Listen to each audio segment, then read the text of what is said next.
안녕하십니까. 빅데이터 분석 기사에 대해 강의를 하게 될 박성택입니다. 오늘은 빅데이터 결과 해석에 대해서 살펴보도록 하겠습니다. 이 빅데이터 결과 해석이라고 하는 부분들은 저희가 그 빅데이터 분석 기사가 과목이 총 4과목이 있는데 필기에서 마지막에 있는 그 부분입니다.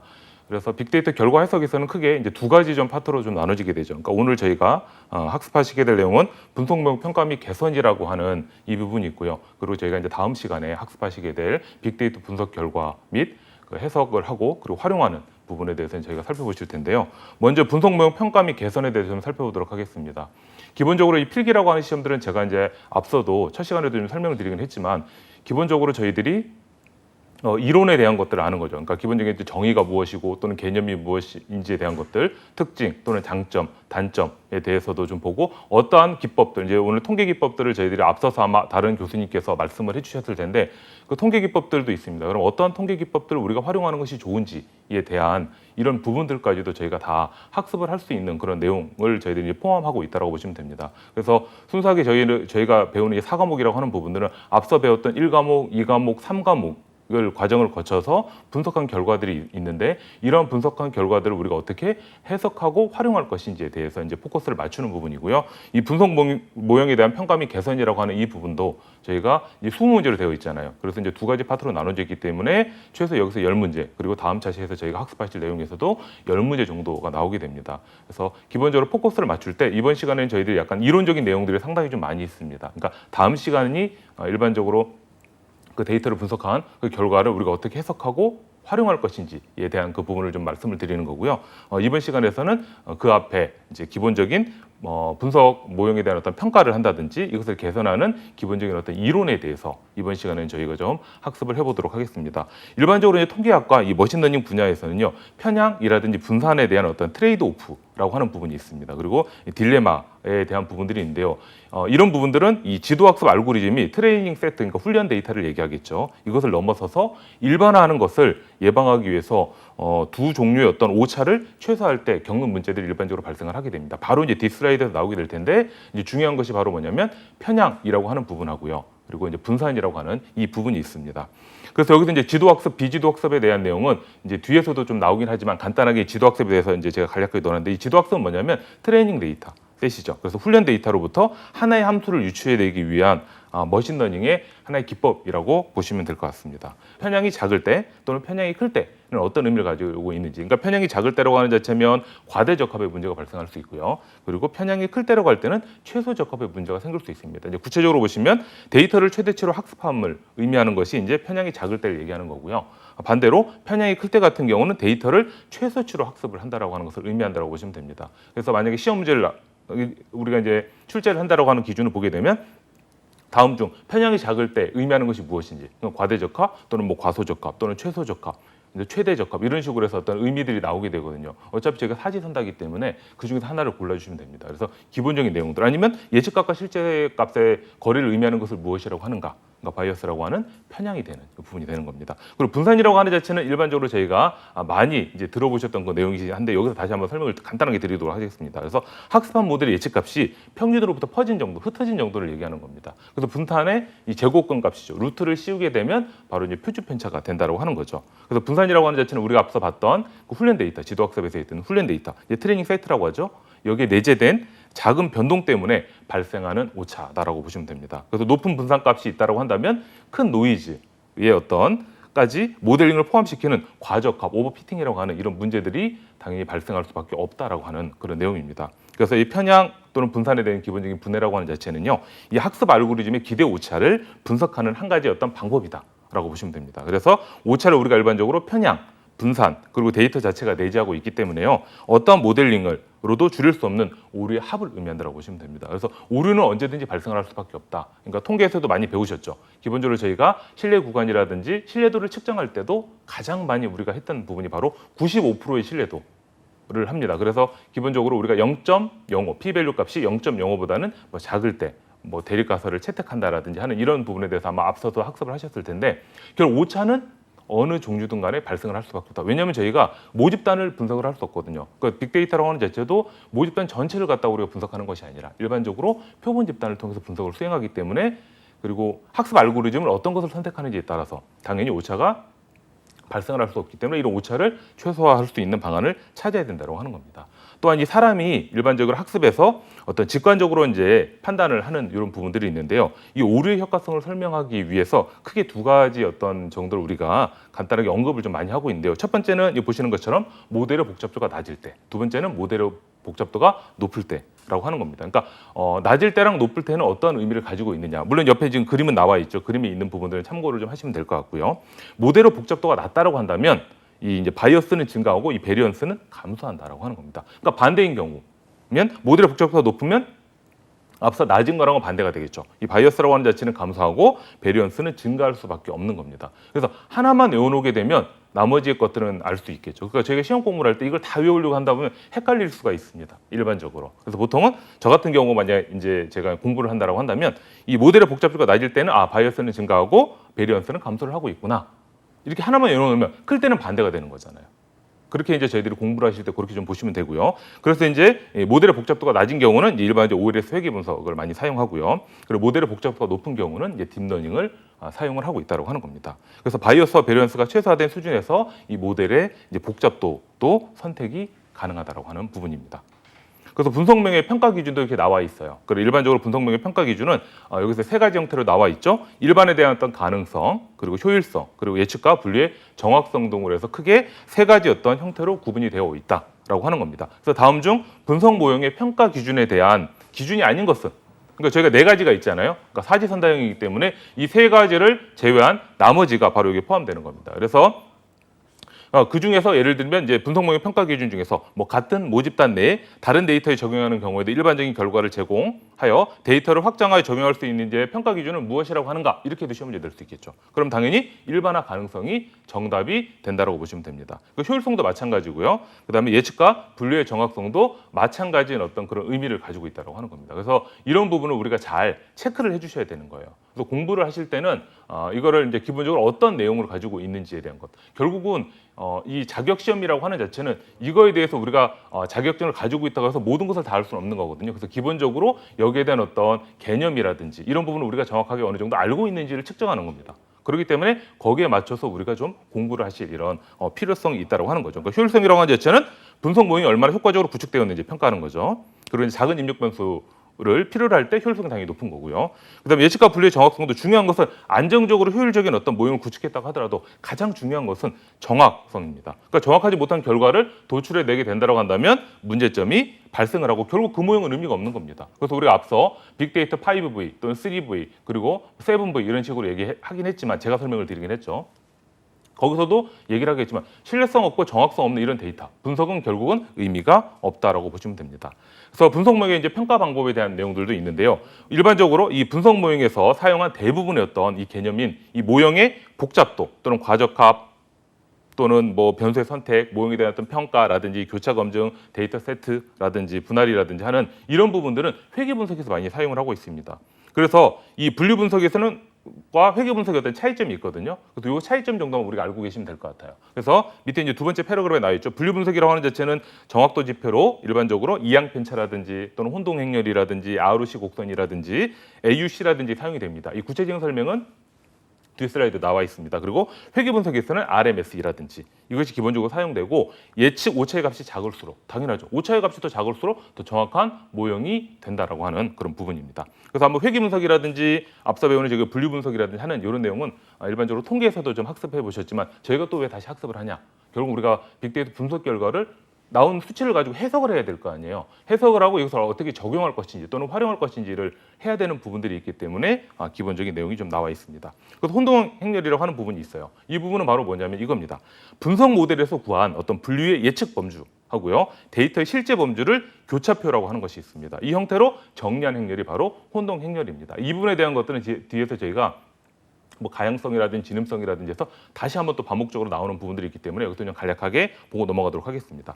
그래서 혼동 행렬이라고 하는 자체는요, 이 학습된 분류 모델이 예측을 우리가 수행하면서 얼마나 우리가 헷갈리고 있는지 또 함께 보여주는 지표라고 보시면 됩니다.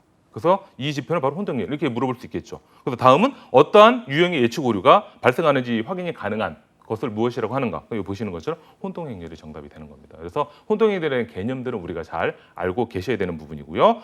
보통 이 혼동행렬을 다른 말로 의미하는 것은 오차행렬이라고 합니다. 그래서 여기 보시는 것처럼 TP라든지 TN이라든지 FP라든지 FN이라든지 하는 네 가지의 결과를 우리가 기본적으로 추론을 하고 있다. 그 액츄얼 true라든지 액츄얼 false에 따라서 프레딕트 자체가 포지티브냐 네거티브냐, 이제 긍정이냐 부정이냐에 따라서 크게 4분면으로 나눠지게 되는 거죠.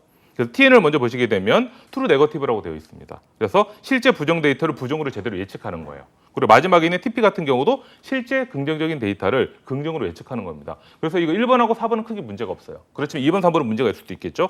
FP라고 하는 자체는 실제 부정 데이터를 긍정으로 잘못 예측하거나, 반대로 이 FN이라고 하는 자체는 실제 긍정 데이터를 부정으로 잘못 예측하거나, 이런 부분들은 당연히 문제가 있을 수 있다고 하는 겁니다. 그래서 1번하고 4번이 문제가 없지만 2번하고 3번은 기본적인 문제가 발생을 하는 겁니다. 그리고 애큐리시에 대한 부분이 있는데요. 보통 정확도입니다. 우리가 이제 머신러닝, 딥러닝 할 때도 애큐리시를 얘기를 합니다. 얼마나 정확도가 있는지 없는지. 이를 이제 판별하는 그 내용인데요. 이 정확도는 예측 결과 중에서 정확하게 예측한 비율을 얘기하는 거로 TN과 TP를 의미한다고 보시면 되고요. 이 정확도는 기본적으로 예측 결과가 동일한 데이터 건수가 있어요. 이거를 전체 데이터 건수로 나눠주는 겁니다.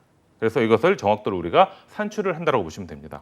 정밀도라고 하는 부분이 있어요. 이 정밀도라고 하는 부분은 이 포지티브로 예측한 값들이 있습니다. 이 중에서 실제로 포지티브가 나오는 값들을 비율을 얘기하는 겁니다. 그래서 정밀도는 이 불균형한 데이터 세트의 모델을 평가하는데 기본적으로 사용이 되고 있다. 그러니까 예를 들면 앞서 아까 TP, FP, TN이라고 하는 이런 부분들이 있었는데요. 보시면 이런 것들입니다. 스팸 메일을 스팸으로 예측한 경우, 그 다음에 정상 메일을 스팸으로 예측한 경우, 스팸 메일을 정상으로 예측한 경우, 그리고 정상 메일을 정상으로 예측한 경우. 항상 설명드렸지만 정상으로 예측하는 문제 없죠. 그리고 스팸을 스팸으로 예측한 건 문제가 없으니까 두 번째, 세 번째는 문제가 있을 수밖에 없다고 하는 겁니다. 그래서 1번, 4번은 앞서 설명드린 것처럼 정확하게 예측을 했어요. 그렇지만 2번과 3번이라고 하는 자체는 번거로운 사항이 발생할 수밖에 없는 그런 구조가 되는 겁니다. 그래서 2번은 업무에 영향을 줄 수도 있기 때문에 일반적으로 EFP를 낮추는데 초점을 좀 더 둬야 된다라고 하는 그 내용이라고 보시면 됩니다. 그리고 이제 재현율이라고 해서 리콜이라고 하는 부분이 있어요. 이 부분도 뭐냐면 실제 값이 포지티브한 값들을 예측하는데 포지티브로 한 값의 비율을 의미한다고 보시면 됩니다. 그래서 이 재현율은 불균형한 데이터 세트의 이 모델을 평가하는데 사용을 하고 있다고 보시면 됩니다. 그래서 여기 이제 또 나와 있죠. 그래서 암 환자에게 암을 예측을 해요. 이거 정확한 거죠. 반대로 암 환자가 아닌 사람한테 암 환자가 아니라고, 암이 아니라고 얘기를 해주게 됩니다. 그래서 첫 번째하고 네 번째는 뒤에서 설명드리면 크게 문제가 없습니다. 그렇지만 암 환자가 아닌 사람에게 암이라고 또 예측을 하거나, 반대로 암 환자인데 암이 아니라고 예측하는 이런 경우가 생기게 될 수가 있다라고 하는 겁니다. 그래서 뒤에 보시는 것처럼 1번, 4번은 정확하게 예측을 했어요. 그렇지만 2번, 4번, 3번 같은 경우는 힘든 상황이라고 하는 자체는 문제점이 있는 거죠. 물론 그래요. 암 환자가 아닌 사람한테 암이라고 좀 예측한 것보다는 실제 암 환자인데도 불구하고 암 환자가 아니라고 예측한 거예요. 그럼 3번 같은 경우는 아주 최악의 경우가 되거든요. 그래서 이런 부분은 문제가 발생을 할 수밖에 없다고 하는 겁니다. 그래서 일반적으로 우리는 이 FN을 낮추는데 포커스를 좀 더 둬야 된다고 하는 겁니다. 그러니 다섯 번째는 F값이라고 하는 부분이 있어요. 이거 F1 스코어라고 하는 부분이 있는데요. 이 부분은 정밀도와 재현율을 이제 결합한 지표라고 보시면 됩니다. 그래서 일반적으로 한쪽으로 치우치지 않는 이 수치를 나타낼 때 상대적으로 높은 값을 가질 수 있도록 해주는 이런 부분들도 있어요. 그리고 예측 확률이라고 하는 것이 있는데 보통 우리가 이진 분류할 때 0하고 1로 하잖아요. 그래서 두 개 중 하나를 예측하지만 실제로는 이 레이블 두 개로 분류되는지에 관한 확률을 나타내는 모델이 상당히 많다고 하는 겁니다. 그래서 0으로 분류되는 확률이 있을 거고요. 그리고 1로 분류되는 확률을 서로 계산하는 이런 부분이 있습니다. 그리고 ROC 곡선하고 AC 곡선인데 ROC 곡선에 대한 설명은 뒤에서 또 구체적으로 저희가 또 설명을 드리는 부분이니까 거기서 다시 한번 설명을 드리도록 하겠습니다. 그래서 ROC 곡선이라고 하는 부분 있는데요. 약자예요. 다 저희들이 기본적으로 이 빅데이터에서는 약자들을 상당히 많이 씁니다. 아마 여러분들이 실기를 해보실 때도 보시면 변수명을 설정할 때라든지 또는 뭐 함수라든지 이런 것들은 거의 약자로 많이 이루어져 있다고 보시면 됩니다. 그래서 이 ROC 곡선이라고 하는 자체에는요, 이 FPR이라고 하는 것하고 X축이겠죠. 그리고 Y축인 TPR의 관계를 그린 곡선입니다. 그래서 일반적으로 저희가 그 4분면에 그리는 거겠죠. X축하고 Y축을 놓고 그리는 거고요. 이 AUC라고 하는 자체는 ROC 곡선 아래에 있는 그 면적 자체를 AUC라고 이렇게 보시면 됩니다. 그래서 FPR이라고 하는 자체는 False Positive Rate를 얘기하고요. 그리고 TPR이라고 하는 자체는 True Positive Rate를 얘기하는 겁니다. 기본적으로 재현율을 의미한다고 볼 수가 있겠죠.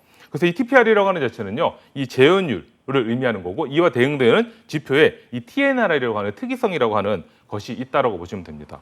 그래서 이 특이성이라고 하는 자체는 이 실제값 그리고 네거티브가 정확하게 예측되어야 되는 어떤 그런 수준을 의미한다라고 보시면 되고요. 이 ROC 곡선이 일반적으로 직선에 가까울수록 성능이 떨어지는 것이에요. 그러니까 우리가 봤을 때는 회귀 분석 같은 경우는 이제 직선, 선형으로 따를 때 더 유의한 어떤 그런 부분을 갖는다라고 하지만 얘는 반대입니다.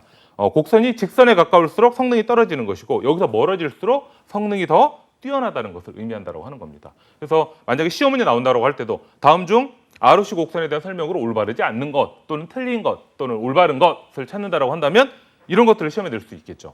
그래서 직선에 가까울수록 성능이 뭐 높아진다 이렇게 낼 수도 있고요. 아니면 멀어질수록 성능이 더 떨어진다 이렇게도 낼 수 있겠죠. 반대의 경우로 낼 수가 있습니다. 그렇기 때문에 이런 부분도 우리가 시험 공부를 할 때 잘 이렇게 포지티브를 해주셔서 해주면 좋을 것 같고요. 그리고 AUC는 기본적으로 클수록 더 좋은 값을 가지고 있다고 하는 겁니다.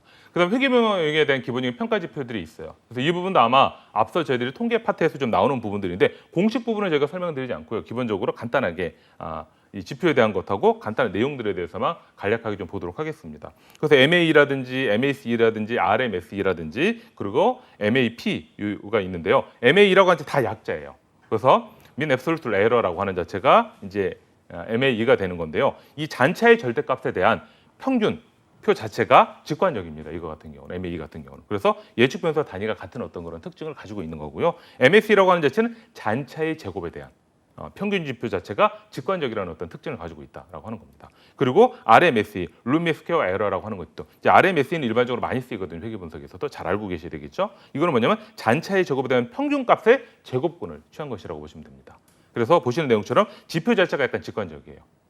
그리고 예측 변수와 단위가 서로 같다라는 이런 특징을 가지고 있고 잔차를 제곱하기 때문에 이상치에 좀 민감한 어떤 특징을 가지고 있다고 하는 겁니다. 그리고 MAP라고 하는 자체는 MAE를 퍼센트, 이제 비율로 나타내는 부분이라고 보시면 됩니다. 그래서 지표 자체라고 하는 자체가 약간 직관적인 어떤 특징을 가지고 있는 거고요. 이 비율 변수이기 때문에 MAE라든지 MSE라든지 그리고 RMSE에 비해서 비교적으로 좀 사용하기에 용이하다는 그런 장점을 가지고 있는 기법입니다. 그리고 MP라고 하는 자체는 MAP가 있었죠 앞서. 거기에 절대값을 제외한 지표를 얘기하는 겁니다. 그래서 이 실제값에 대해서 under estimate or 또는 under over estimate에 대한 어떤 인지를 파악하는 거예요. 그래서 MP가 0보다 크면 나와 있죠. under performance라고 보통 우리가 일반적으로 얘기하고 있고요. 그래서 MP 자체가 0보다 작다라고 한다면 그 over performance라고 보시면 됩니다. 그래서 약간 어떤 특징들이 있죠. 그래서 다음 중 만약 시험에 낼 수 있겠죠. MP가 0보다 작을 때를 나타내는 것이 무엇인가? 아니면 MP가 0보다 클 때를 나타내는 것이 무엇인가를 볼 수가 있을 겁니다. 그래서 그런 식으로 해서 그 시험 문제를 낼 수 있기 때문에 이 포커스 크다, 작다 또는 같다. 뒤에서도 저희가 이제 그런 지표들이 나오게 되는데 그런 의미로 우리가 좀 잘 알고 계셔야 됩니다. 그리고 SST라고 하는 부분은요, Total Sum of Square라고 이렇게 되어 있습니다. 그래서 SSE와 SSR의 합이라고 보시면 됩니다. 그래서 밑에 SSE와 SSR이 바로 있죠. 표에서도. 그래서 기본적으로 이 총 변동에 대해서 직선으로는 설명 불가능한 변동이 있습니다. 이거 SSE와 직선으로 설명이 가능한 변동이 SSR이에요. 이거의 합이라고 보시면 됩니다. 그래서 밑에 이제 바로 설명을 드리는데 SSE하고 SSR이 있죠. 그러니까 SSE는 직선으로 설명이 불가능한 거고요. SSR은 직선으로 설명이 가능한 변동을 의미한다고 보시면 됩니다. 그래서 SSE는 또 다른 거로 회귀선에 위치한 각각의 어떤 추정값들이 있어요. 이거와 실제 값 차이의 어떤 차이 값들이 있겠죠. 이 오차에 대한 것들의 제곱이라고 보시면 되고요. 이 SSR이라고 하는 자체는 회귀선에 위치한 어떤 값이 있습니다. 요거와 Y의 어떤 평균을 뺀 값을 제곱을 시키는 그런 부분이라고 이해를 하시면 될 것 같습니다. 그리고 머신러닝의 평가 지표도 보시는 것들은 정확과 오차 비율, 민감도, 특이도, 그리고 거짓 긍정률, 정밀도, F, 매주어, 그리고 카파 통계 등이 좀 있습니다. 그래서 정확도로 하는 자체의 계산식들은 우리가 기본적으로 알고 계셔야 되는 거기 때문에 외울 필요는 없고 기본적으로 어떤 의미를 가지고 있는지 정확도 같은 액큐리시 같은 게 기본적으로 우리가 많이 얘기하는 거기 때문에 알고 계셔야 되겠죠. 그래서 실제 분류 범주를 정확하게 예측한 비율을 의미한다라고 보시면 됩니다. 그래서 예를 들면 전체 예측에서 참 긍정하고 참 부정이 차지하는 비율을 보는 거예요. 결국 1에서 오차 비율 를 뺀 것과 동일한 어떤 그런 값들을 유추한다라고 이렇게 해서 보시면 됩니다. 그리고 오차 비율은 실제 분류 범주를 잘못 분류한 이런 비율이라고 보시면 되고요. 그래서 1에서 정확도를 뺀 것과 동일하다고 보시면 되죠. 그리고 민감도에 대한 것들. 그리고 긍정과 이 범주 중에서 긍정으로 올바르게 예측한 비율은 민감도로 보는 겁니다. 그리고 특이도로 가는 자체는 부정의 범주 중에서 부정으로 올바르게 예측한 겁니다. 그러니까 긍정에서 올바르게 예측한 비중, 그리고 부정에서 올바르게 부정으로 예측한 비중. 그래서 그 민감도 특이도는 약간 이런 부분에 차이가 있다라고 하는 그 부분이 있습니다. 그리고 거짓 긍정률에 대한 것도 여기 보시는 것처럼 부정의 범주 중에서 긍정으로 잘못 예측한 것, 이거 문제가 되는 거죠. 그리고 정밀도라고 하는 자체는 긍정으로 예측한 비율 중에서 실제 긍정인 비율에 대한 부분들. 그리고 F 메저, F는 아까 스코어라고 하는 부분이 있었죠. 이것도 마찬가지로 정밀도와 민감도를 하나로 합한 성능 지표라고 보시면 됩니다. 그래서 보시는 것처럼 정밀도와 민감도의 조합 평균에 대한 부분을 의미한다라고 보시면 됩니다. 그리고 이제 카파 통계라고 하는 자체는 기본적으로 이제 정확도라든지 오차 비율이라든지 하는 이런 부분이 있고요. 기본적으로 이 카파 통계에 대한 부분은요, 0에 가까울수록 모델의 예측값과 실제 값이 불일치하고 있다라고 하는 이런 특징을 가지고 있습니다. 그래서 이런 부분에 대한 기본적인 어떤 평가 지표에 대한 의미 정도는 우리가 시험을 보신다라고 한다면 기본적으로 우리가 확인을 하고 알고 계셔야 되는 부분이라고 보시면 됩니다. 그리고 ROC 곡선에 대해서도 앞서 나왔었죠. 그래서 여기 보시면 리시버 오퍼레이팅 캐릭터리스틱 이렇게 되어 있습니다. 이게 약자죠.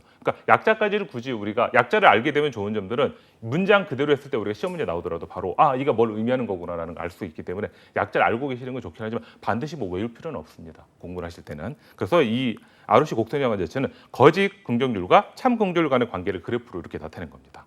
그래서 목표에 대해 변수에 대한 범주값이 있을 거예요. 그 분류를 할 때 긍정 범주와 부정 범주가 있을 거예요. 이걸 판단하는 기준치의 변화에 따라 참 긍정률하고 거짓 긍정률이 어떻게 변화하는지를 표시하는데 밑에 그림처럼 볼 수가 있습니다.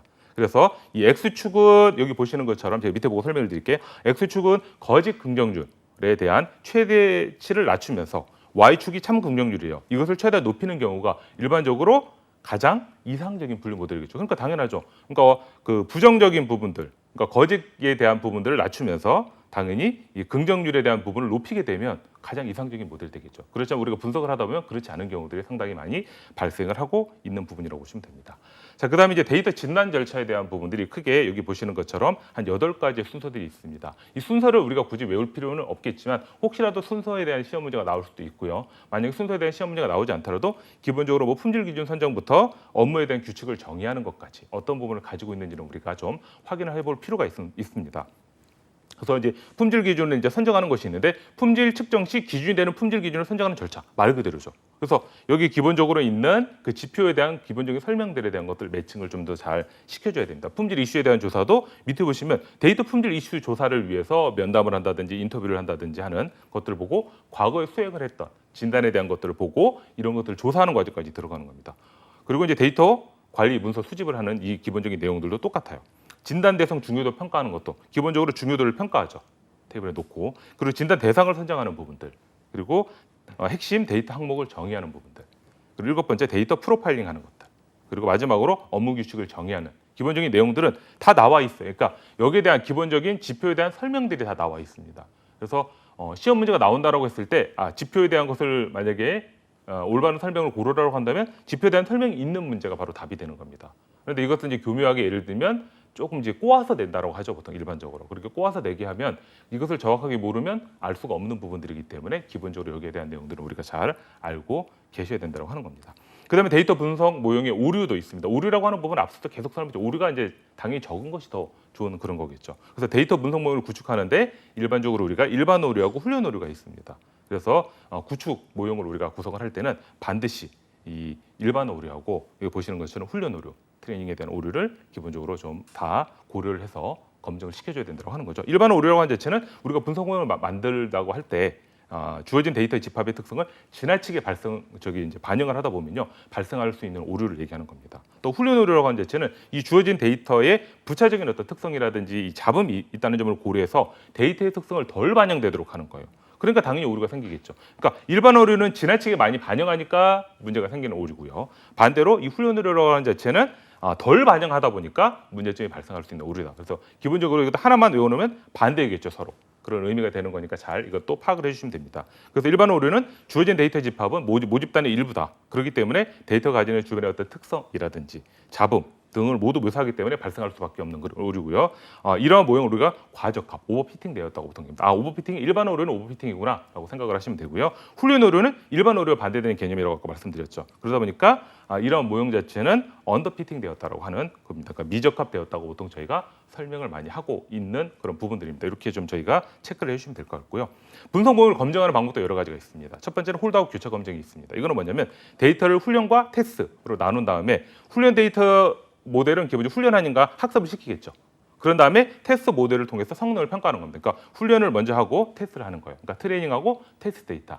아마 이거는 여러분들이 그 R이라든지 파이썬 가지고 의사결정 디시전 트리라든지 머신 딥러닝을 한번 해보셨으면 트레이닝 테스트 해가지고 기본적으로 하거든요. 그 방법대로 동일하다고 좀 생각을 하시면 됩니다. 또한 이 동일한 이 테스트 데이터를 계속해서 재사용하게 된다고 한다면 당연히 가치는 떨어질 수밖에 없습니다. 그렇기 때문에 훈련 데이터를 좀 해서 이런 것들을 바꿔줄 수 있는 방법들이 필요하겠죠. 그래서 여기 보시는 것처럼 훈련 데이터화가 되기 때문에 결국 과적합화될 가능성이 있기 때문에 좀 조심을 해줘야 된다고 하는 거고요. 또한 K급 교차 검증이 있습니다. 이거는 뭐냐면요. 데이터를 K개로 나눠요. 그런 다음에 그중 한 개는 테스트 데이터를 사용하고 나머지 K-1개, 그러니까 하나 빼면 그러니까 나머지가 남겠죠. 걔는 훈련 데이터로 사용을 하는 그런 방법이라고 보시면 됩니다. 그래서 이제 구체적으로 교차 검증 기법에 대해서 좀 살펴보도록 하겠습니다. 그래서 이 K 교차 검증이라고 하는 자체는 단일한 훈련 데이터가 있어요. 그리고 테스트 데이터가 있겠죠. 이거 1회만을 분할하는 것이 아니라 전체를 K로 나눈 다음에 뭐 K가 한 개 사용할 때, 두 개 사용할 때 반대가 되겠죠. 그래서 차례대로 해서 데이터 세트를 사용하고 나머지는 훈련, 테스트 이렇게 반복적으로 해서 기본적으로 사용해서 어떤 것이 가장 성능이 좋은지를 평가하는 그런 방법이라고 보시면 됩니다. K 교차 검증이니까. 그래서 데이터 세트를 훈련 그리고 테스트 데이터 나눈 다음에 K회를 반복하는 겁니다. 그러니까 한 번 사용하고 나머지 10개가 있다. 한 번 9번.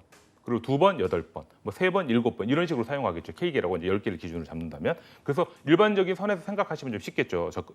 적용을 하시는 것이. 그런 다음에 성능 경과와 평가를 통해서 평균치를 보는 거예요. 그래서 최종적으로 가장 우수한 그 모델, 성능을 가지고 있는 모델을 도출을 해주는 겁니다. 그런 다음에 이 장점은 뭐냐면 당연히 과대적합 염려가 크지 않다는 장점이 있죠. 왜냐하면 최적의 어떤 모형을 도출하는 거니까 시간이 오래 걸린다는 이런 단점은 좀 가지고 있습니다. 그리고 홀드아웃 교차 검증 같은 경우는요. 이 데이터를 훈련과 테스트로 나누는 건 똑같아요. 근데 훈련 데이터로 모델 학습하고 테스트해서 성능을 평가 이것도 같습니다. 앞서 거랑. 그렇지만 홀드아웃 메소드를 일반적으로 사용을 하게 되면요. 훈련, 검증, 테스트로 좀 나누게 되는 겁니다. 그러니까 일반적인 것하고는 틀리게 얘는 훈련이 있고 테스트가 있는데 중간에 검증이 하나 들어가는 겁니다. 그래서 훈련과 테스트의 비율을 50대 50으로 할 건지 또는 80대 20으로 할 건지를 사용자가 결정을 해주시면 돼요. 70, 30도 있습니다. 장점은 계산량이 많지 않아요. 그 모형을 쉽게 평가할 수 있는 장점이 있지만 반대로 단점은 항상 존재하게 되겠죠. 그래서 데이터를 어떤 나누는 방식이라든지 또는 성능 추정에 민감한 영향을 미칠 수가 있기 때문에 어떠한 방식을 선정하느냐에 따라서 50대 50인지 80대 20인지 7대 30인지에 따라서 성능의 차이가 있을 수밖에 없다라고 하는 겁니다. 그리고 교차 분석이 있어요. 그런 스텝이 있습니다. 그래서 검증하고자 하는 변수가 범정 변수일 때 두 변수 간에 어떠한 연관성이 있는지 없는지를 보는 겁니다. 범정 변수라고 하는 자체는 명목적도와 서열적도를 기본적으로 얘기하죠. 그래서 이 교차 분석을 통해서 두 변수 간의 교차 빈도표를 보는 겁니다. 교차표를. 그래서 통계적으로 유의성을 보고 변수 간에 어떠한 것을 있는지를 보는 겁니다. 일반적으로 저희가 이제 카이지오 검증을 통해서 보는데요. 적합도 검정, 동일성 검정, 동질성 검정이 크게 세 가지를 보는 겁니다. 그래서 이 적합도 검증이라고 하는 자체는 이제 통계에서 배우셨으니까 제가 빨리 넘어갈게요. 이 부분들은. 그래서 관찰된 비율값이 기대값과 같은지를 조사하는 것이 적합도 검증이고요. 동일성 검증은 두 변수 간에 어떤 관련성이 있는지를 살펴보는 것. 그리고 동질성은 두 집단의 분포가 서로 동일한지를 검증하는 검증 방법이라고 보시면 됩니다. 그리고 분류 모형에 대한 성능 평가를 위해서 검사 방법들도 있습니다. 여기 보시면 분류 오류를 검사하는 건데요. 분류 오류를 한 오류가 반등이 발생하겠죠. 분류를 할 때. 그래서 분류 규칙을 통해서 추정된 범죄와 실제 범죄가 일치하는지에 대한 비율을 살펴보는 겁니다. 그래서 잘못 분류된 데이터의 비율을 체크하는 부분이고요. 훈련 데이터 세트로 구축된 그 모델을 검증 데이터 세트로 검증하고 그래서 분류 오류를 검사를 해요. 그다음에 성능을 평가하는 그런 방법입니다. 그래서 보시는 것처럼 기본적으로 여기 내어놓은 것처럼 훈련 데이터로 구축한 다음에 검증 데이터로 검증을 하는 그 부분이 되는 거죠. 그러니까 데이터 크기가 충분하지 않다라고 한다면 당연히 이 교차 유효성 검사 방법을 적용할 수 있어요. 그래서 예측 오차 대신에 이 분류 오류율을 산출해서 평균 분산 분류에 대한 어떤 오류율을 최종 분류 오류율로 이제 사용을 하고 있는 그런 부분이라고 보시면 됩니다. 그리고 혼동행률 앞서 나왔던 내용이니까 간단하게 설명을 드리면 또 혼동행률에서 아까 뭐 TP, FP 그리고 FN, TN 이렇게만 얘기하고 좀 넘어갔는데 기본적으로 이 정오 분류표라고 보시면 됩니다. 그래서 실제하고 예측을 보는 거고요. 참거지 이렇게 나눠져 있어요. 원래는 이제 혼동행률이 여기에 대한 기본적인 개념이에요. 그래서 둘 다 참이면 진양성, 둘 다 거짓이면 진음성이라고 하는 거고요. 실제가 거짓인데 예측은 참이에요, 가양성이라고 하는 거고요. 반대로 실제가 참인데 예측은 거짓이 나왔어. 이것을 가음성이라고 하는 겁니다. 그러니까 지는 실제와 예측이 일치하는 경우를 얘기하는 거고요. 보시는 것처럼 가라고 하는 자는 실제 예측이 불일치하는 그런 부분이 있습니다. 그래서 여기에 대한 설명들은 앞서 좀 설명드린 내용하고 일치하는 부분들이 있기 때문에 한번 내용들은 우리가 확인을 한번 해보시면 좋을 것 같습니다. 그리고 여기 이제 성능 평가 지표들도 있어요. 물론 이제 공식 오류율이라든지 정확도, 민감도, 특이 들어가는 이 공식들이 있는데 뭐 앞서 또 나왔던 내용이 또 들어가 있죠. 왜냐하면 약간의 어떤 그 기법들도 뭐 머신러닝에서 사용하는 것들, 딥러닝에서 사용하는 것들, 그리고 일반적으로 회귀 분석이라든지 또는 로직대 회귀 또는 OLS 회귀, 그러니까 틀리죠. 사용하는 거에 따라서 좀 틀려질 수가 있습니다. 그래서 기본적인 내용들이 또 이렇게 나오긴 했는데요. 이 오류율이라고 하는 자체는 전체 데이터에서 수에서 잘못 분리된 데이터 수의 비율을 얘기하는 거고요. 정확도는 전체 데이터 중에서 올바르게 실제 범주를 추정한 전체 비율을 나타내는 것이라고 보시면 됩니다. 오류율과 반대죠, 정확도는. 그리고 민감도, 실제 참인 경우 참으로 분류하는 겁니다. 그리고 특이 들어가는 자체는 실제 거짓인데 거짓으로 분류하는 것을 의미한다. 그리고 여기에 대한 기본적인 공식들 정도는 우리가 좀 알고 계시는 게 나중에 시험 문제를 푸실 때도 도움이 되는 부분입니다. 그래서 다음 중 오류에 대한 설명을 올바른 것, 아니면 설명을 쭉 해놓고 여기에 대한 것은 무엇인가 이렇게 찾는 문제들이 나오니까 꼭 이건 확인해 보셔야 돼요. 모수에 대한 유의성도 있습니다. 이 추정이라고 하는 것이 있는데 이 추정은 기본적으로 모수를 하나의 특정한 값으로 추정하는 겁니다. 그래서 우리가 점 추정 또는 이제 구간 추정으로 보는 것이 있는데요. 점 추정은 어떤 하나를 어떤 집단의 대표값으로 추정하는 거니까 오직 하나의 값으로 추정하는 거예요. 점 추정은 점이죠, 하나. 그런 다음에 이제 구간 추정은 구간이 있습니다.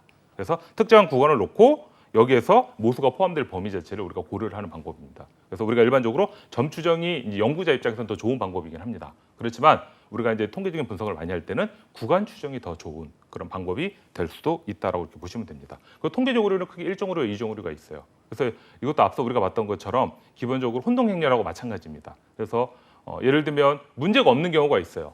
그러니까 이제 규모가설을 규모가설을 보는 거겠죠. 그래서 규모가설을 기각해야 되는데 기각하지 않는다라든지 또는 규모가설을 기각해야 되는데 기각하지 않는다. 이런 식으로 해서 분류를 좀 하는 겁니다. 그래서 1종 오류라고 하는 자체는 이거예요. 규모가설이 참인데 기각한 거예요. 그리고 반대로 2종 오류는 규모가설이 참인데 이를 채택하는 겁니다. 그래서 이제 볼 수가 있는 건데요. 1종 오류 같은 경우는 일반적으로 유의 수준이라고 하는 걸 체크할 수 있습니다. 그래서 1종 오류를 범할 최대 허용 확률이 있어요. 알파로 표시합니다. 그래서 1-알파로 의미한다고 보시면 되고요. 이런 것들을 우리가 해결하기 위해서 이 신뢰 수준이라고 하는 겁니다. 그러니까 규모가설이 참일 때 이를 참이라고 판단하는 비율을 이제 기준을 잡는 거고요. 그리고 이제 검정력, 2종 오류 같은 경우는 검정력이 있습니다. 그러니까 2종 오류를 범할 가능성의 최대 영치를 보통 베타로 두고 있습니다. 그래서 규모가설이 참이 아닌 경우를 기억할 때 이를 기억할 수 있는 확률을 1-베타라고 하는 겁니다. 그래서 우리가 이제 빅데이터 분석을 할 때 가장 많이 얘기하는 부분들이 바로 이겁니다. 1종 오류를 줄이면서 2종 오류를 같이 줄여야 되는데 1종 오류 줄이면 2종 오류가 커져요. 반대로 2종 오류를 더 줄이려고 한다면 1종 오류가 커집니다. 그래서 우리가 이것을 둘 다 낮출 수 있는 방법을 체크를 해줘야 돼요. 그러니까 이 부분은 아마 통계에서 설명을 드렸기 때문에 제가 따로 설명을 드리지 않도록 하겠습니다. 그리고 이제 검정 통계가 P-밸류도 있어요. 이것도 이제 설명드렸던 내용인데 검정 통계량은 가설의 검증이 대상되는 모수를 추정하기 위해 사용되는 일반적인 표본에 대한 통계량이라고 보시면 됩니다. 그래서 규모 가설이 참이라는 전제하에 모집 단어로부터 추출한 정보를 통해서 표본 집단이 있죠. 그거에 대한 어떤 그 확률 표본을 이용해서 계산을 하고 있는 걸 얘기하고요. P-밸류 또는 P-값이라고 저희 얘기를 많이 합니다. 이거는 뭐냐 규모가설이 참이라는 가정하에 주어진 표본 데이터를 통해서 시소 또는 극한값으로부터 얻은 확률값을 얘기하는 겁니다. 그래서 이 검정 통계라든지 확률 분포에 근거해서 규모가설이 참을 때 규모가설을 기각하게 되는 1종 오류를 범할 확률이라고 보시면 됩니다. 그리고 정규성에 대한 부분들이 있습니다. 이것도 통계에서 나왔던 부분들인데요. 중심 극한 정리에 대한 기본적인 내용이 있어요. 그래서 표본의 크기가 커질수록 이 표본의 어떤 평균의 분포는 모집단의 분포의 모형과는 상관없이 정규 분포에 가까워진다. 기본적인 샘플 수는 몇 개요? 30개라고 배웠죠. 그래서 모집단의 개수가 기본적으로 30개 이상이 된다고 한다면 표본 집단을 얘기하는 겁니다. 30개 이상이면 중심극한 정리에 의해서 근사적으로는 정규 분포를 따른다고 볼 수가 있어요. 그래서 정규성의 검정 정리는 샤피로, 윌콕 테스트가 있습니다. 이 대표적인 건데요. 이거 같은 경우는 이제 샘플 수가 2,000개 미만인 데이터 세트에 기본적으로 적합한 그런 방법이 있습니다. QQ 플롯이라고 하는 이런 부분들도 있고요. KS라고 하는 이런 검증 방법들도 있습니다. 그래서 KS라고 하는 자체는 샘플 수가 2,000개 이상일 때라고 하는 건데요. 어느 책에서는 샤피로 윌콕 테스트가 2,000개 미만이 아니면 1,000개 또는 500개 미만이라고 나온 책들도 있습니다. 그래서 이거는 보편적으로는 2,000개라고 많이 쓰고 있기 때문에 제가 써놓은 거고 혹시라도 다른 책으로 공부하실 때 뭐 500개, 1,000개 나왔는데 이거 잘못된 거 아니라고 생각하실 때 아닙니다. 그래서 저는 이제 보편적으로 우리가 이제 통용되고 있는 부분을 설명드리는 겁니다. 그리고 QQ 플롯 같은 경우도 일반적으로 직관적으로 확인할 수 있는 그런 어떤 방법들이기 때문에 이 부분은 나중에 여러분들이 R에서 혹시 실습을 한번 해보신다라고 한다면 파이썬이라든지 거기서 우리가 잘 할 수 있는 그런 내용들이라고 보시면 됩니다. 그리고 이제 과대적합이라고 하는 부분이 있어요. 그래서 이 과대적합이라고 하는 부분은 제한된 훈련 데이터셋 을 통해서 너무 과하게 특화되어서 새로운 데이터에 대한 오차가 너무 커지는 경우를 얘기하는 겁니다. 그림이 좀 여러분 화면에서 좀 크게 나올 수 있긴 하지만 제가 이제 보는 이 모니터 화면에서는 되게 작아요. 그래서 제가 지금 촬영하고 있는데 앞에 보게 되면 제가 이제 눈이 좋은 편이 아니겠죠. 안경을 끼고 있다 보니까. 그래서 앞에 내용이 잘 보이진 않고요. 그래서 제가 요거는 그림에 대한 것들을 볼 텐데요. 원래 A라는 훈련 데이터가 있습니다. 그럼 B, C, D를 우리가 좀 이렇게 한번 만들어 보려고 해요. 추정을 좀 하려고 하는데 A를 기준으로 잡았을 때 이 설명이 있죠. 그래서 B와 같이 단순히 직선으로 만약에 추정을 하겠다. 이 A라는 데이터를, 훈련 데이터를. 그럼 당연히 실제 데이터에도 오류가 발생할 수밖에 없죠. 왜냐하면 이렇게 봉긋하게 올라와 있는데 약간 종 모양 곡선으로 올라와 있는데 이렇게만 되어 있어요. 그럼 잘못된 부분이 있고. 예를 들면 D라고 하는 자체는 정확하게 예측한 거네요. 정확하게 점들만 다 이렇게 연결하게 된 겁니다.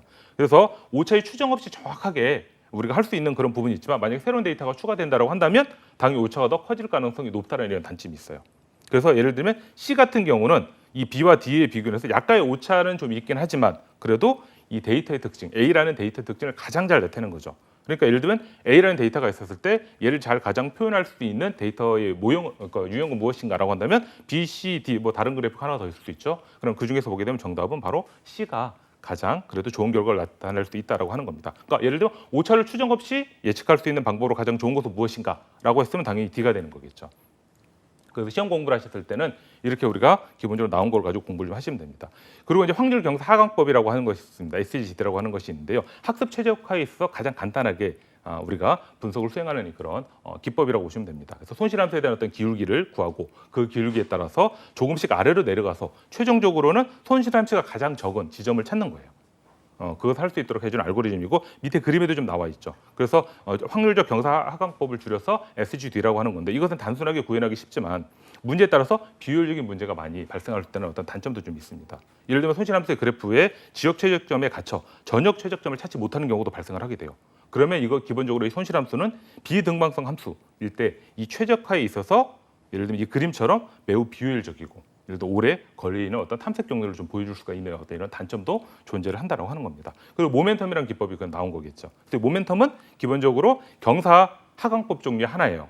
그래서 모멘텀이라고 하는 이유는 확률적 경사 하강법에 속도를 붙인 겁니다. SGD에 앞서 우리가 배웠던 SGD에 속도를 붙인 거죠. 그래서 기울기 방향으로 힘을 받으면 물체가 가속화된다는 일반적 물리학적인 어떤 법칙을 알고리즘에 적용한 겁니다. 그래서 그림에도 나와 있던 거죠. 그래서 기울기가 줄어드는 최적점이 있을 거예요. 여기서 느리게 진행하는 것이 일반적으로 확률적 경사 하강법입니다. 그렇지만 얘 같은 경우는 속도가 들어가게 되니까 예를 들면 기울기가 줄었다고 하더라도 누적된 기울기 값으로 인해서 빠르게 최적점이 수렴한다라고 하는 거죠. 그래서 최적점 탐색 경로를 여기서 보시듯이 공이 구르는 듯한 모습인데 이렇게 공이 구르는 듯한 모습으로 가고 있죠. 지금 그림에서 보듯이. 그래서 지그재그로 약간 변한다는 어떤 특징이 있습니다. 그래서 SGD보다는 좀 더 이 경로의 범위가 줄어들어서 빠르게 최적점을 우리가 구할 수 있다는 특징을 가지고 있는 것이 모멘텀이에요. 그리고 이제 아다그리드라고 하는 것이 있습니다. 이거는 뭐냐면 이것도 약자겠죠. 그래서 여기 나와 있는 건데요. 첫 번째 여기는 기본적으로 이제 학습률이라고 하는 것이 있습니다. 이거는 뭐냐면 신경학 학습에서 학습률이 상당히 매우 중요해요. 그래서 이 값이 매개 변수의 어떤 갱신 정도를 우리가 이제 결정하는데 중요한 역할을 취하고 있는 겁니다. 그래서 학습률이 너무 큰다라고 한다면 발산하죠. 커지는 걸 얘기하는 겁니다. 너무 작으면 이 학습하는 시간이 너무 오래 길어지기 때문에 SGD나 모멘텀 방식에서는 이 학습률의 값이 상수로 두어서 매번 비슷한 스텝으로 다음 매개 변수가 결정이 돼요. 그래서 이제 아래그리드 기법의 이제 최적점 탐색 경로를 찾는 겁니다. 그래서 이걸 보게 되면 최종적으로 향할 때 앞서 우리가 봤던 그 SGD라든지 모멘텀보다는 더 좋은 어떤 그 움직임을 보이고 있다고 하는 겁니다. 그림에서 보는 것처럼. 그래서 처음에는 큰 폭으로 움직이고요. 나중에는 그것이 움직임에 비례해서 큰 폭으로 좀 줄어드는 겁니다. 그래서 보시는 내용처럼 갱신 강도가 빠르게 약해지고요. 지그재그로 움직이면서 눈에 띄게 줄어들어서 빠르게 최적점에 들어갈 수 있는 장점을 가지고 있는 그 방법입니다. 그리고 아담이라고 하는 방법이 있어요. 모멘텀 그리고 아다그레드 방식을 합친 거예요. 그래서 최적점 탐색 경로를 이제 우리가 찾고자 하는 그런 방법이라고 보시면 됩니다. 양상은 비슷해요. 이 그림에서 보시면서 유사하게 좀 나타나게 됩니다. 그래서 이 탐색 경로의 전체적인 이 경향은 모멘텀 방식처럼 공이 굴러가듯이 보고요. 그 다음에 아다그리드였던 이내 갱신 강도가 조정되기 때문에 이 모멘텀 방식보다는 조금 좌우로 흔들림이 좀 덜한 겁니다. 그러니까 그림을 한 번만 이렇게 비교해 보시면 더 쉽게 이것이 이해가 되실 겁니다. 그 기법에 대한 비교를 최종적으로 하게 되면요. 보시는 것처럼 이 확률 경사각법이 가장 느리고 최적점에 나중에 수렴하게 돼요. 그렇지만 나머지 세 가지 모멘텀이라든지 아다그리드라든지 아담이라든지 하는 것이 있어요. 그래서 일반적으로 확률적 경사 하강법 SGD보다는 다른 세 기법이 더 빠르게 학습하고 최종적으로 학습 효과가 높다라고 하는 것을 이렇게 해서 우리가 확인을 할 수가 있었습니다. 그리고 이제 분석목의 융합 같은 경우도 이제 앙상블 모델이라고 하는 부분들이 기본적으로 이제 존재를 하게 됩니다. 이 앙상블 기법인데요. 아마 이 부분은 앞서도 좀 나왔을 수도 있고요. 그리고 저희들은 여기서 이제 시각화하는 쪽에서 보는 겁니다. 그러니까 시각화하는데 왜 이런 통계를 다시 한번 살펴보냐? 왜냐하면 이걸 우리가 내용을 알아야면 결과를 해석할 수 있잖아요. 거기서 우리가 계산하는 거라든지 이런 쪽에 포커스가 맞춰져 있지만 저는 계산적 포커스는 아닙니다.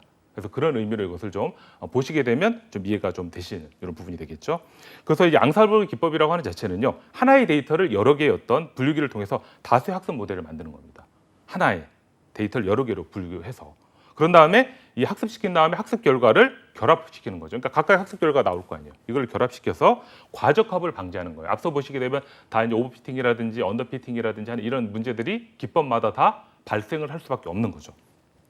그러니까 과적합화를 방지한다, 줄인다라고 한다면 기본적으로 우리가 이 정확도를 높일 수밖에 없는 것으로 이것을 가져가고 있다고 하는 겁니다. 그래서 양산벌 기법에서 기본적으로 우리가 사용하는 그 내용들은 이 보팅이라든지 그리고 배깅이라든지 부스팅이라고 하는 그 세 가지 어떤 그 내용이 있습니다. 먼저 이제 보팅을 먼저 한번 보실까요? 이 보팅이라고 하는 자체는요, 앙상블의 학습의 기본이라고 보시면 됩니다. 그래서 앙상블 학습의 기본은 무엇인가? 보팅이 되는 거죠. 보팅, 배깅, 부스팅 이렇게. 이것도 시험 문제 나왔던 겁니다. 기출 문제로. 그래서 여기에 대한 내용들은 우리가 한번 나왔으면 뭐 바로 나오진 않는다고 하더라도 기본적인 내용들이 있겠죠. 그래서 제가 이게 설명드리는 부분들은 기본적으로 우리가 이 부분만 학습하시면 된다라고 하는 것만 이제 전제로 설명을 드리는 거고, 구체적으로는 제가 설명드리는 것처럼 각각의 시중에 이제 관련되는 교재들이 많이 나와 있습니다. 이 부분을 한번 확인해 보시고, 만약 시간적인 여유가 좀 없다, 시험은 다가왔는데 그때 만약 이 강의를 보신다라고 하면 기출 문제를 한번 보세요. 그리고 기출 문제를 먼저 보시고 어떤 유형들이 먼저 나오냐. 기출 문제가 만약에 뭐 5회까지 끝났으면 5회, 10회까지 끝나면 10회, 그냥 기출 문제들이 어느 정도 있잖아요. 그럼 그 기출 문제를 토대로 해서 이론을 찾아보는 겁니다. 그럼 최소한 그러면 합격선까지는 어느 정도 될 수가 있거든요. 그러니까 우리가 궁극적인 목적은 필기 합격이잖아요. 그러니까 만약에 이제 시간이 부족하신 분들은 기출 문제를 먼저 보시고 이론을 이렇게 보시면 되고, 시간적인 좀 여유가 있으시면 좀 한두 달 정도 여유를 가지시고 기본적인 필기를 한번 보시고 기출 문제 한번 풀어보시고, 그런 다음에 다시 이 책을 한번 보시게 되면 중요한 것이 어떤 것인지 이제 시험 문제를 어떻게 출제를 하고, 왜냐하면 출제원들은 유사해요. 비슷합니다. 한정적입니다. 거기 안에서 계속 돌려가면서 내거든요. 그렇기 때문에 결국은 그 시험의 출제의 어떤 그 경향이나 이런 것들이 크게 벗어나지는 않습니다. 그러니까 그것만 잘 보다, 기출 문제만 잘 보더라도, 물론 몇 번 없으면 안 돼요. 뭐 두세 번밖에 지금 시행이 되지 않았다라고 한다면 당연히 그거는 좀 기출 문제가 적으니까 다양한 문제들이 나올 수 있겠지만, 제가 5번에서 10번 사이 정도가 된다고 한다면 충분히 그거는 이제 거기에서 벗어날 수 있는 문제들은 크게 특징적으로 많이 나오지 않는다라는 걸 볼 수가 있습니다. 그래서 하위 모든 기법들이 어떤 걸 사용하고 있냐? 보팅을 사용한다고 하는 겁니다. 그러니까 보팅에 대한 기본적인 내용들은 나와 있죠. 그래서 여러 모델에서 구해진 이 예측값들을 대상으로 다수결 투표를 해서 최종 클래스를 예측하는 겁니다. 그게 기본적으로 밑에 보시는 것처럼 뭐 로시티 회기를 통해서 랜덤 포레스트 있고 SV M이 있고 기타 어떤 다양한 기법들이 있습니다. 이런 것을 통해서 우리가 최종적으로 원하는 어떤 클러스터 군집화를 시킬 수 있는 이런 내용을 할 수 있는 걸 얘기하는 거고요. 그리고 배깅이라고 하는 부분이 있습니다. 이 배깅이라고 하는 자체는 하나의 데이터를 여러 개로 나눠 학습을 하는 건 똑같아요. 앙상블 학습법처럼. 그래서 기본적으로 이 부스트랩핑이라고 보통 얘기를 많이 합니다. 그래서 여러 개로 나눠진 데이터를 이용해서 이 배깅에서도 최종의 예측값을 선택을 하는 거예요. 이것을 바로 이제 보팅이라고 하는 건 앞서 배웠던 거죠. 그 다음에 이제 부스트래핑과 페이스팅이라고 하는 것에 차이점이 있습니다. 부스트래핑은 아마 이제 기본적으로 많이 들어보셨을 거예요. 통계를 좀 해보셨던 분들은. 부스트래핑은 뭐냐면 학습 데이터 셋이 있습니다. 그래서 중복을 허용해서 랜덤하게 추출하는 겁니다. 뭐 리샘플링 한다든지 하는 이런 부분이 여기에 포함이 되고요. 그 다음에 이제 페이스팅이라고 하는 부분이 있어요. 이거는 뭐냐면 학습 데이터 세트에서 중복 없이 랜덤하게 추출하는 거예요. 중복을 허용하면 부스트래핑을 하는 거고요. 중복을 허용하지 않는다, 페이스팅. 어떤 걸 더 많이 사용할까요? 부스트래핑을 더 많이 사용을 하고 있습니다. 그 장점은 분산을 감소할 수 있다는 장점이 있고요. 단점은 있습니다. 이제 중복으로 인해서 특정 샘플은 사용되지 않고 특정 샘플은 여러 번 사용될 수 있는 그런 편향 바이어스라고 하는 부분이 당연히 존재할 수밖에 없다라고 하는 거죠. 그래서 OOB 샘플이라고 하는 부분도 있는데 샘플링에 되지 않는 나머지 샘플들이 있어요. 이런 부분들이 당연히 남는다는 어떤 이런 단점을 좀 가지고 있는 그런 부분이 있습니다. 그러니까 당연히 페이스팅은 좋긴 하겠죠. 중복 없이 랜덤을 사용하니까. 그래서 약간 어떤 차이점이 좀 있다고 하는 겁니다. 그다음에 부스팅이라고 하는 부분이 있어요. 이거는 뭐냐면 병렬로 수행되는 배깅과는 좀 틀리게 결과값을 이용해서 순차적으로 결합하는 방법은 바로 부스팅이다. 기본적인 정의겠죠. 그래서 성능이 약한 학습기를 여러 개 결합을 해서요 순차적으로 학습을 하는 겁니다. 그래서 이 강한 학습기를 만드는 앙상블 학습 기법이 대표적인 거예요. 장점은 오답에 대한 높은 가중치를 부여할 수 있기 때문에 이 정답에 대해서 낮은 가중치를 부여하여 오답에 더 집중할 수 있도록 해준다는 어떤 그런 장점을 가지고 있습니다. 그렇지만 이상치 얘는 좀 취약하는 거죠. 이게 대표적인 것이 이제 아다 부스팅하고 그레디언트 부스팅인데요. 이 아다 부스팅이라고 하는 자체는 언더피팅 됐던 학습 데이터 샘플의 가중치를 높여가는 방법은 아다 부스팅이라고 보시면 되고요. 그레디언트 부스팅이라고 하는 자체는 가중치 업데이트를 확률적인 어떤 경사각법이 있었잖아요. 확률을 빼면 경사각법이 되겠죠. 그래서 GD의 어떤 이런 방식을 이용해서 학습의 전 단계 모델에서 자녀 오차에 대한 어떤 새로운 모델을 학습하는 일반적으로 사용하는 방식이라고 보시면 됩니다. 그리고 이제 랜덤 포레스트는 백인과 의사결정나무를 합쳐놓은 거예요. 그래서 백인을 적용한 의사결정나무를 학습하는 앙상블 학습 기법이다. 그래서 분류 그리고 회귀 분석에 사용되는 앙상블을 학습의 일종이다라고 보시면 됩니다. 그래서 훈련 과정에서 구성한 다수의 어떤 그 트리들이 있어요. 결정 트리들이 있습니다. 그래서 이거를 분류하고 평균 예측치를 출력을 함으로써 동작을 시켜주는 그런 방법이 바로 랜덤 포레스트입니다. 그리고 마지막으로 이걸 끝나게 되면 최종 모형을 선정을 하겠죠. 보시는 내용처럼 모형에 대한 검증 당연히 해야 됩니다. 그러니까 모형이 제대로 설계가 되고 최적의 성능을 가지고 있는지 검증을 하고요. 테스트에 대한 어떤 케이스들로 우리가 찾아내야 돼요. 그리고 회계에 대한 테스트 하고요. 그 성능에 대한 테스트를 통해서 기본적으로 우리가 분석 모형 평가라든지 개선을 할 수 있는 방식으로 기본적으로 이것이 진행이 되고 있다라고 보시면 됩니다. 그래서 이제 빅데이터 이제 결과 해석에 대해서 이제 기본적인 어떤 저희들이 과목의 기출 및 예상 문제에 대해서 살펴보도록 하겠습니다.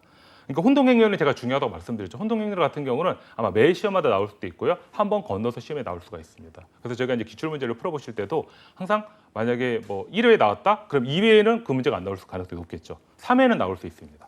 그래서 아니면 1회 때 나왔던 문제가 2, 3회 때 나오지 않지만 4회 때 나올 수 있어요. 또는 2, 3, 4회 때 나오지 않고 5회 때 나올 수 있습니다. 그런 부분들의 내용도 있으니까 그래서 우리가 한 번쯤 우리도 혼동행위를 언제든지 그러니까 이 강의를 언제 보시느냐에 따라 틀린 거예요. 제가 항상 말씀드린 거예요. 제가 이제 촬영을 해놓지만 이 강의 시점하고 실제 이 강의를 보시는 시점에 따라서 당연히 차이가 나겠죠. 그리고 이제 그 전에 이 기출문제가 나왔는지 안 나왔는지에 따라 또 틀릴 수가 있습니다. 그래서 다음 중 혼동행위에 대한 설명이 아닌 것도 있고 그림이 나와 있습니다. 그래서 1번 뭐 카파 밸류는 0과 1 사이의 값을 가진다. 0에 가까울수록 뭐 예측값과 실제값이 일치한다. 두 번째 긍정인 범주 중에서 긍정으로 올바르게 예측한 비율을 민감도 지표를 사용한다. 세 번째 긍정으로 예측한 범주 중에서 실제 긍정인 범주의 비율은 정밀도 지표를 사용한다. 그리고 4번 머신러닝 성능 평가 지표 중 정확도를 표기하는 식은 다음과 같다. 이렇게 돼 있습니다. 정답은 몇 번일까요? 정답은 바로 1번입니다.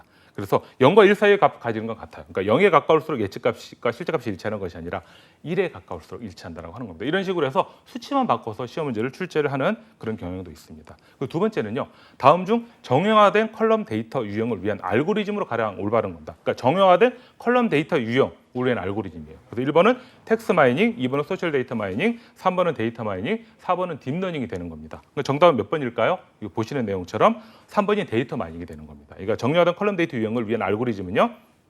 데이터 마이닝 알고리즘이 있는 그 부분이라고 보시면 됩니다. 그래서 딥러닝, 소셜 데이터 마이닝, 텍스트 마이닝에 대한 기본적인 개념들을 우리가 알고 있어야 이 문제를 풀 수가 있는 그 내용이 있는 거고요. 말 그대로 정형화되니까 데이터 마이닝이죠. 보통 정형 데이터 마이닝을 줄여서 얘기도 하기도 합니다. 그리고 다음 중 여기 시계열 분해 그래프입니다. 이거는 제가 이제 R을 통해서 분석을 했을 때 이것도 아마 비슷한 문제 유형이 이번에 기출 문제로 나왔던 그런 부분들이 있습니다. 1, 2회 때 보시면 확인하기 어려운 겁니다. 근데 제가 여기서 좀 빼놨어요. 왜냐하면 영어로 원래 옆에 표시가 되거든요. 그래서 예측값, 잔차, 뭐 트렌드 관측기 이 중에서 세 가지의 값들이 기본적으로 좀 있습니다. 그래서 관측치를 통해서 보는 건데요. 예를 들면 이 주어진 그래프 같은 경우는 저희가 R에서 그 시계열 분석 을 기본적으로 해서 분석을 해서 수행을 해서 보면 나오는 것이 잔차에 대한 거, 그리고 관측치에 대한 거, 그리고 트렌드에 대한 거, 랜덤에 대한 게 있습니다. 그러니까 1번 예측값에 대한 것은 나와 있지가 않는 겁니다. 그러니까 정답은 바로 몇 번이 되는 거예요? 1번 예측값이 된다고 볼 수가 있고요. 그리고 또 제가 ROC 곡선, AUC 곡선에 대한 것도 중요하다고 설명을 드렸잖아요. 이것도 이제 기출문제 나왔던 그런 부분들인데요. 다음 중 ROC 곡선하고요, AUC 곡선에 대한 설명이 아닌 것입니다. 이 ROC 곡선은 X축과 Y축의 관계를 그린 거다. 그러니까 X축, Y축이 결국 FPR하고 TPR이라고 되어 있죠. 그리고 TPR은 재현율로 대응하는 지표에 TNR의 어떤 특이성을 가지고 있다. 2번. 3번. ROC 곡선 가운데 직선에 가까울수록 성능이 뛰어나다. 4번. ROC 곡선이 직선에 가까울수록 성능이 떨어지다. 딱 보게 되면 몇 번이에요? 3번하고 4번 중에서 정답이 갈릴 수가 있습니다. 그러니까 50%의 어떤 확률을 가지고 있는 거겠죠. 그래서 정답은 바로 몇 번일까요? 3번입니다. 일반적으로 ROC 곡선 가운데 직선에 가까울수록 성능이 떨어지고요.